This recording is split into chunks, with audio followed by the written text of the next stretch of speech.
Hello, friends. This is Dave Hurwitz, executive editor at ClassicsToday.com, here with a Repertoire video on Dukas, the Sorcerer's Apprentice. I'm starting to do some of these short works and tone poems, and this is such a popular piece. And, Dukas was sort of a one-shot wonder, but boy, did he pick a shot to be a one-shot wonder about. The Sorcerer's Apprentice is really just an incredible masterpiece, brilliantly written. It was popularized in Disney's Fantasia, Mickey Mouse with the broom and all that stuff. And unfortunately, that in the classical music snot brigade counted against it, because why would you want to have like a piece about Mickey Mouse and all that? And it doesn't get played that often. It really doesn't. And the reason it doesn't get played that often is because it's only about 10, 11 minutes long normally, in most performances, maybe 12. And it's very, very difficult. I mean, really difficult. It's a scherzo. It's in compound meter. That's what's it in. It's in 9/8 or something for the most part, 12/8. It's very, very tricky rhythmically. It's incredibly virtuosic for everybody. You've got the bassoon, that business, and I mean the glockenspiel part is impossible. Here's the thing. It's not just that you have to get through it rhythmically. You have to characterize it. I think that's the real problem. I don't think the Snot Brigade did it. And I think the fact that Disney's movie was so brilliant and was so much fun to watch that you want to hear that when you hear a performance. And so many of them are just so sort of bland. It's well, they get through it, but you want personality. That bassoon has to pop. And the final torrent when the buckets of water are overflowing. I mean, it's got to be a cataclysm. Really, it's extraordinary how much you can make of the work if you have some flair. Well, flair is something that is an intermittent thing. And so, there are lots of performances of it. The other problem with it is, like I said, Dukas was a one-shot wonder, so it gets attached to other things. It's a filler, or it's on some program, French orchestral somethings. And so you have to find it. You have to dig around for it. It took me 3 days to put together this talk because, I just had to find all the recordings. They're all in boxes or they're somewhere. It's really kind of awkward. There aren't that many actual Dukas discs that have his orchestral works, although there are a few now because they usually put it together with the Symphony in C, the Sorcerer's Apprentice, and either La Péri or the Polyeucte Overture or something like that. You get some combination of those 4 pieces on one disc, and you're in pretty good shape. So there's that as well. But boy, oh boy, it's a pain in the neck. And so I've laboriously listened to a bazillion performances that took me forever to find. And here are the results. I've got a dozen here, 11 of which are pretty recommendable, some of which are in mono, because there's some great recordings that were done at the beginning of the LP era. And then there's one big disappointment. And we're going to start with the big disappointment. The disappointment is Bernstein and the New York Phil. You'd think, wow, that this is something he would blast his way through without any problem at all. But the truth of the matter is, it seems to be a bit of a scramble. It doesn't quite have the rhythmic snap that the piece needs.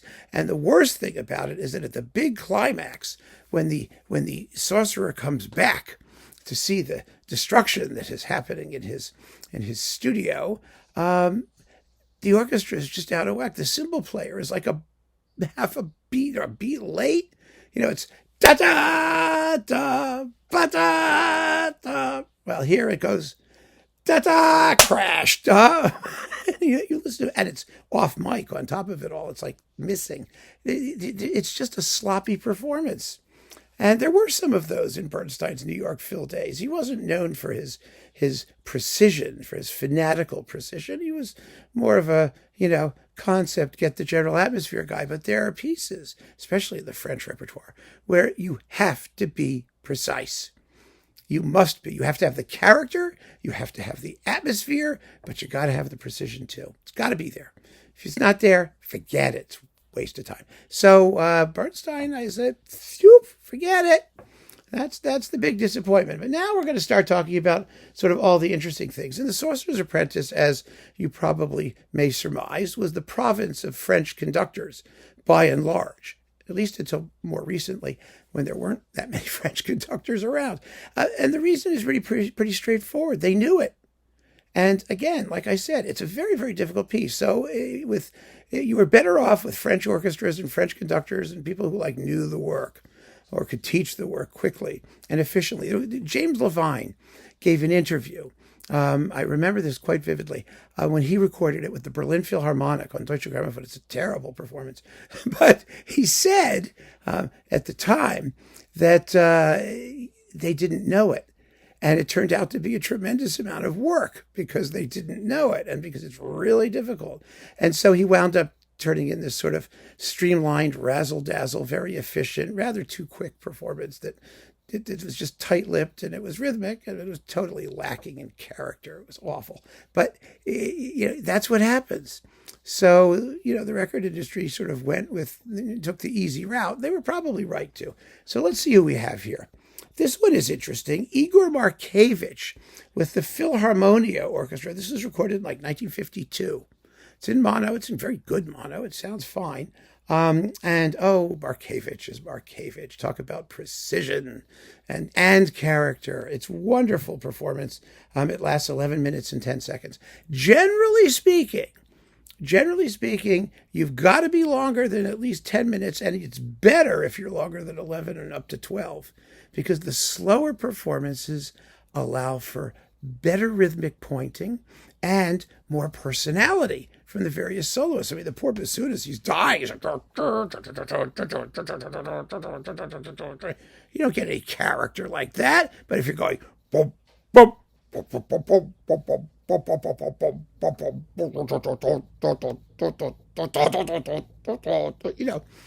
your broom can have a personality. You get to do things like that, and the conductors need to take their time with it.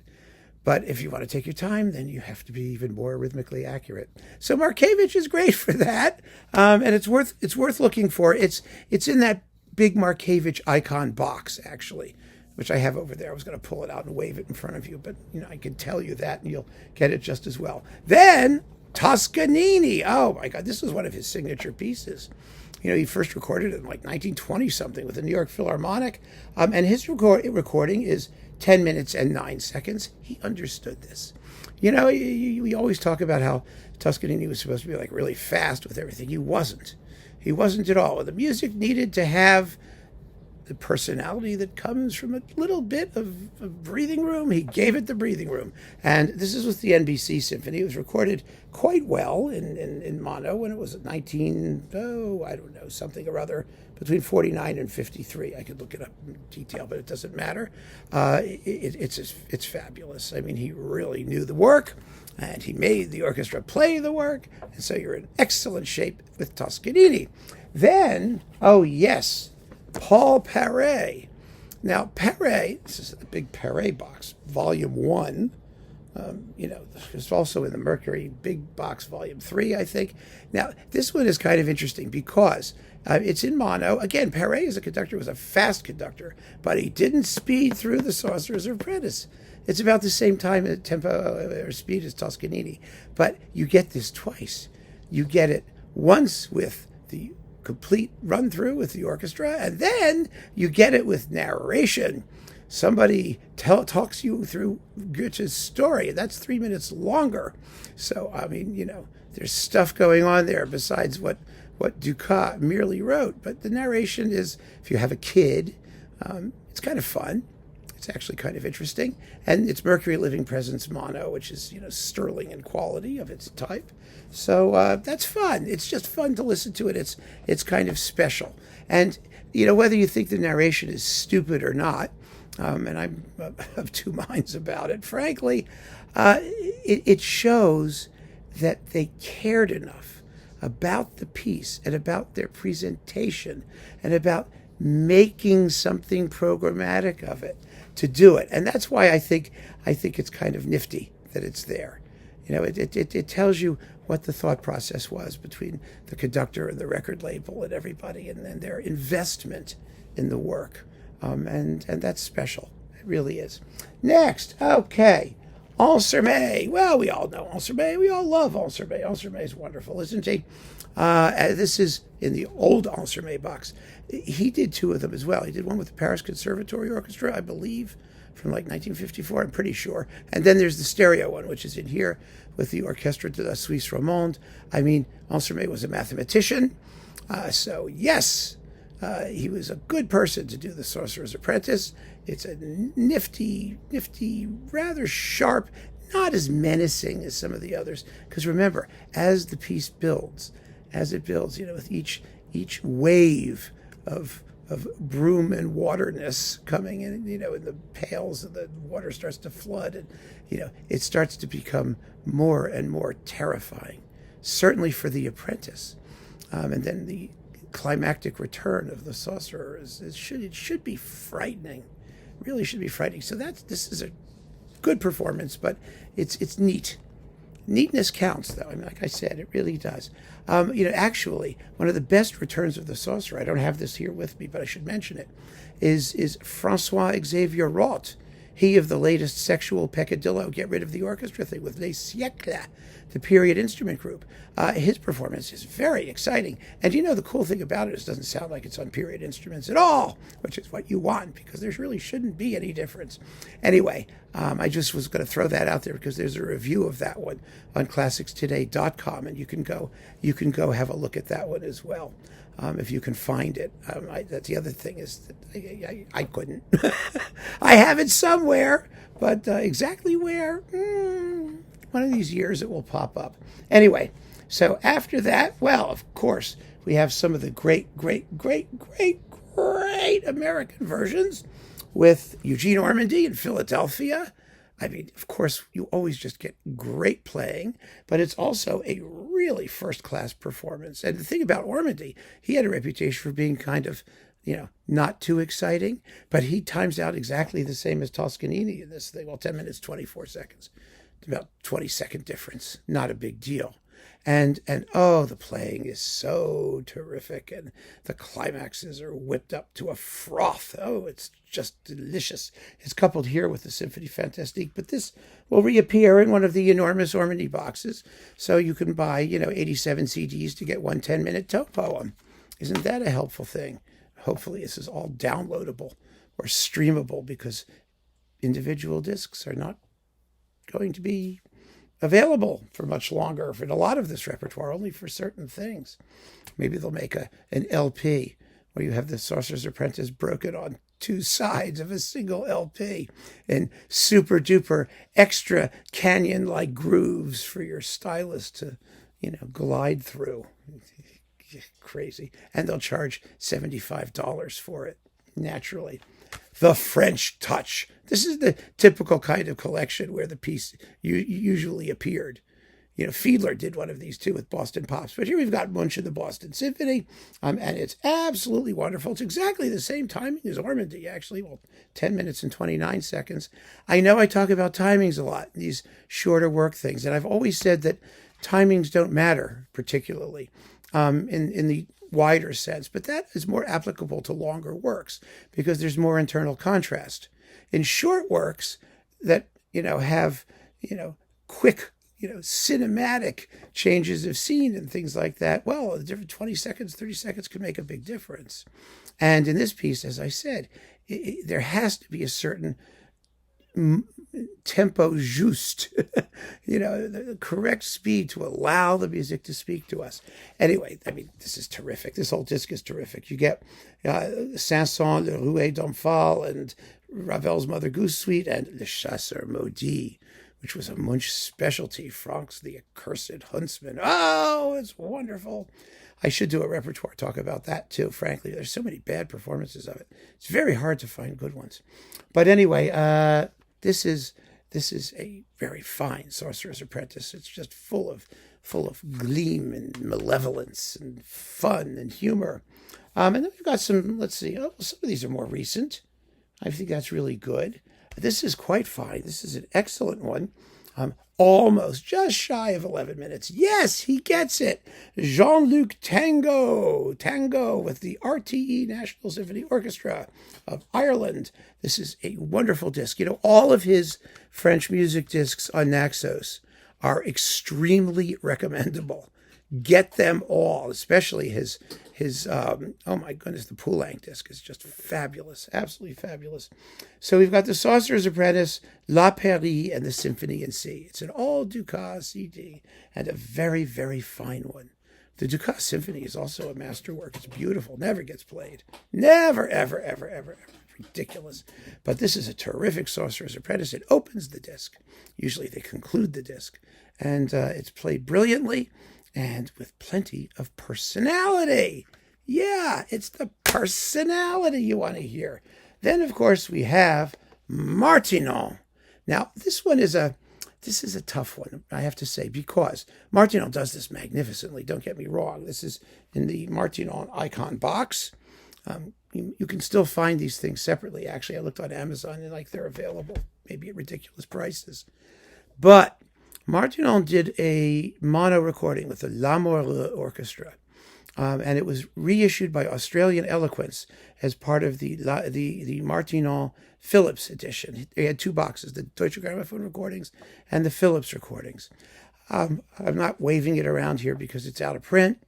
Number one, it's impossible to find, but it is the greatest Sorcerer's Apprentice ever. That's in mono, but wow, what a performance that is. Martinon didn't quite reduplicate it here in stereo, but it's still a fabulous performance. It really is. He is the one who understood, more so in that first recording than in this one, maybe a little bit, but the atmosphere of panic and terror, and he was able to adjust his tempi accordingly. And oh my God, it was fabulous. But if you can't find that one, and I don't want you to go crazy because there are other very fine ones out there. If it pops up again, grab it. If not, well, you've got this, and it's absolutely wonderful. This whole box is amazing. It's the French music box, in the history of humanity. It's got everything in it, like most of the 20th century French repertoire that kind of matters, and it's glorious, absolutely glorious. So, Martinon. Another absolutely first-rate one that most people don't know. This is on Denon. It's Jean Fournet with the Netherlands Radio Philharmonic. It's an all-Dukas disc. You get the symphony, the fanfare, and La Pairie, and the Sorcerer's Apprentice. 12 minutes and 1 second. Yay! Oh, it's marvelous. It's exactly the way I really like it. Very, very brilliantly recorded, and it's probably still around. Because they don't delete anything in Japan. You can probably find it if you look hard enough and work at it a little bit. And my goodness, he nails it. He nails it in terms of its wonderful galumphy character, the bassoon and all that. And of course, the Netherlands has some of the best wind players. I mean, the Concertgebouw is famous for having the most amazing woodwind section after the Czech Philharmonic. But the fact is, they're all good. I mean, the Netherlands Wind Ensemble is out there. They're in all these orchestras, and they play beautifully. So that's worth hearing for sure. And here is a real sleeper. This one it blew my mind. I have to confess, it's amazing. It's my late friend, and so I have to make a disclaimer. He was a friend, Antonio de Almeida, who was a wonderful conductor of French repertoire. That's what he did, and it's with the Czech Philharmonic. Yes! The orchestra you really want to hear do this piece because of those wonderful woodwinds. You get La Pairie and the Polyeucte Overture and the Sorcerer's Apprentice, 11 minutes and 23 seconds of it. Fabulous. I mean, it's recorded, a typical super fun recording from the Rudolfinum in Prague, which sounds like, it's a huge, echoey, resonant acoustic. But it doesn't preclude clarity here. You have to, your ear adjusts quickly. And, it's a fabulous, characterful, brilliant performance. It's absolutely wonderful. I don't know if this is still around. It's Superfun Archive, an all Dukas CD coming out of Superfun, which, you don't see them that often. but it's magnificent. And oh, the playing is so much fun. They're just having a rip-roaring time. They really are. And you don't get the Polyukta Overture all that often, Polyukt, whatever it's called, all that often. I mean, most of the time you get the symphony. So it's a shorter disc in terms of playing time, but the performances are mwah, absolutely sensational. However, if you're gonna get just one Sorcerer's Apprentice, you really should have that on a Dukas disc, I think, because there's the other pieces are fabulous. They're just not known. They don't get played. But, he was such a perfectionist, and I would have to pick this one on RCA, and it's a modern recording. It's relatively modern. I mean, when I say modern, that means, maybe after like 1990 or something like that. What's the year for this sucker? The BMG, it doesn't even say. Somewhere here there must be recorded. No, it was recorded. There's no recording date, but it's a 71-minute CD. It's Leonard Slatkin. It's the Orchestre Nationale de France. So it's like the French people. They get it. Here we go. Recorded in 1996 at the Salle Olivier Messiaen in Radio France. Good. So it's a decent room that they're recording. Messiaen always had a good salle, naturally. And the Sorcerer, you get, oh my goodness, you get La Péri, the symphony, the fanfare, of course, to La Péri, and the Sorcerer's Apprentice. 11 minutes, 42 seconds. Go, Maestro Slatkin. Yes, give it some time to really make its point, and he does. And the sound is very, very good, and the playing is terrific, and he's just such a wonderful musician at this stuff, and he has a sense of humor. I know that for a fact, because he does good Haydn. So he's got to have a sense of humor. And it just matters so much because, yes, the humor has menace as it builds up, and he certainly doesn't omit that part. But yes, there's this wonderful, wonderful character through the whole thing. It has this jaunty gait to it that's so irresistible. It makes you want to listen to it over and over and over. And that, my friends, is the word on Dukas, the Sorcerer's Apprentice. Go forth and enjoy the magic. Keep on listening, friends. Thanks for joining me. Take care.